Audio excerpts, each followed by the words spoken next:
On the CBS Morning News, exactly 13 minutes before the hour.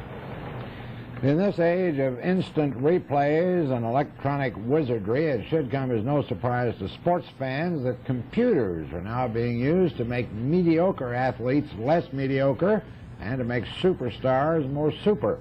But what is surprising is just how many ways a computer can be used in the sports world.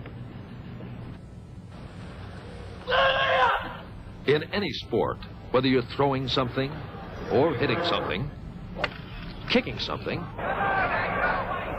trying to outlift, outrun, or outjump somebody, there are certain laws to be obeyed. Not those laws laid down by Abner Doubleday or Pete Rozelle, but those laid down a long time ago by Sir Isaac Newton. They are the basic laws of physics, expressed in equations having to do with mass and weight, speed and acceleration, force and torque.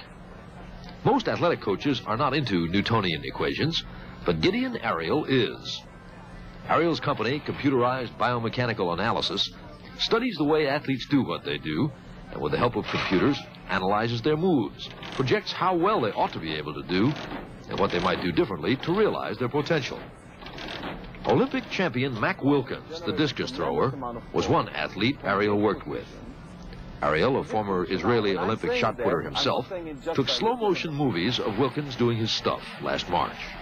Then, frame by frame, he fed into the computer the movement and position of certain joints. Those were read out as coordinates on a graph. With certain known factors, such as Wilkins' weight and size, the length of his limbs, the mass of those joints, the computer was able to come up with the thousands of calculations necessary for ARIEL to tell Wilkins how he could do better. Mind you, he was doing pretty well as it was. He was throwing the discus 218 feet, and the world record was 226 feet.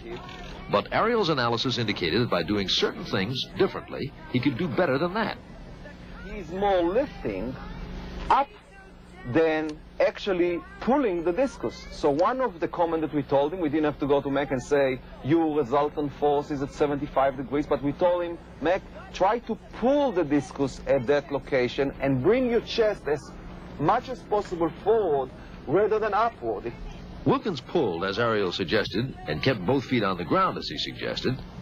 And not only did he go on to win the Olympic gold medal, but in the first official throw he made after getting ARIEL's advice, he threw 232 feet, shattering the old world record. ARIEL says one reason the East German Olympic team did so well last time is that their coaches have been using biomechanical analysis, not computerized as far as we know.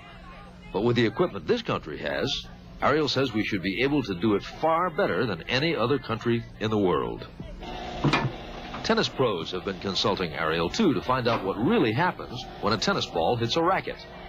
After testing every kind of tennis ball, ARIEL worked up a special ball, and now, using special high-speed film, taken at over 10,000 frames per second, he's testing rackets to see how they can be improved. There, too, Sir Isaac Newton turns out to be an ace.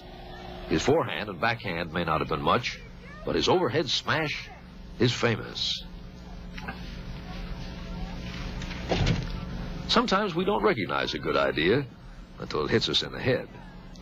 Now, sports equipment manufacturers are hiring ARIEL's firm to find out if there are better ways to design and make things for athletes to wear and use. Shoes, for instance. Using a force platform, ARIEL generates hundreds of thousands of bits of data, which the computer records and remembers and can work with. You take a big truck and a little Volkswagen car, and you have different tires on the cars. Well, why? Because the different forces and the shock absorption characteristics are different for a big truck versus a small car. But you take a 300-pound athlete, size 11 shoes, and 150-pound athlete, size 11 shoes, and they wear the same shoes. That doesn't make sense. The reason is that nobody bothered to calculate what's going on in the shoe. Really, the shoe was not designed for the man. ARIEL is also developing exercise equipment, training devices for use by athletes or for rehabilitation, physical therapy. Computers will program the workload and store the information for coaches and doctors. You can make a ball or a bat or a racket or a shoe out of different materials. But the materials you can't change are ones like bone and muscle. At some point, under some amount of strain, bone will fracture, muscle will tear. And because those are known quantities, Ariel's computers have been able to project what the limits are of human achievement. How fast a human being will ever be able to run, to jump, to throw. All forms of athletic endeavor have limits, and Ariel says he now knows what they are. In some cases, as in Bob Beeman's broad jump in the 1968 Olympics, the limit has already been reached, or something very close to it. In others, man and woman have a long way to go. The shot put record is now just over 70 feet. Ariel projects that man is capable of throwing a 16-pound ball close to 100 feet. And if you can tell the future, surely computerized biomechanical analysis should be able to settle some of the long-standing bar bets of all time. Would Jesse Owens still be a champion in today's competition? Ariel says he would, using today's shoes and on today's tracks. Would Secretariat beat Man of War? Ariel says he can tell.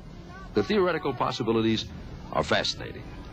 Charles Osgood, CBS News, Amherst, Massachusetts.